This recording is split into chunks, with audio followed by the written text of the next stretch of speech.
must be in place. Okay. Sankara, you're the one who kicked off this conversation on the 6,000 shillings. I dismissed the 6,000 narrative. Yeah. You know, Kenya, today we are at the verge of insolvency. And by talking of the verge of insolvency, we are short of capital. I wonder where this 6,000 is going to come from. And when you talk, you know, you cannot resuscitate an economy through handout dishing. That is what we dismiss as Kenya Kwanza. We believe in an economy that is going to work for all. So you cannot tell me that you are going to get 6,000, but we cannot even pay the loans that we have. I mean, it beats logic, because you know this with the current debt ceilings margins, yeah. it has already exacerbated the already dilapidated economical environment, coupled with COVID-19 strangulations and etc. Then someone comes there and tells you, I'm going to give you 6,000. So what would you suggest? I would suggest an economy that works for all. An economy that it is my turn. As a scholar, you only need to listen. Yeah. Yes, you know, some of these people rush into making conclusions. So when we talk of an economy that works for all, we begin with basic things. Let me use 6,000 as an example of supporting a young person who want to come up with a water vending station as a form of business.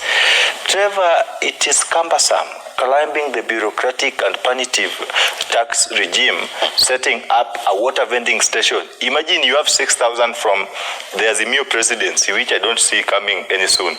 Then you want to use this 6,000 to pay for poisons board clearance certificate, all those taxations. You will end up even borrowing more to put that money, to put everything in order. So from, you know, she said she's a tech person. I'm an economist because I take procurement.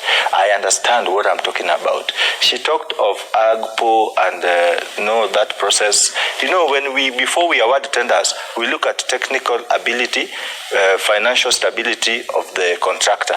And this has really affected the young people. We must reverse the policies, because we cannot set policies aiming at salvaging the youth from our stagnated position. Then we still work the same objective with the same policies. It's like praying the same way every day and expecting different answers. It doesn't work that way. You must face the other direction at times. So that's why I dismissed the 6,000 thing.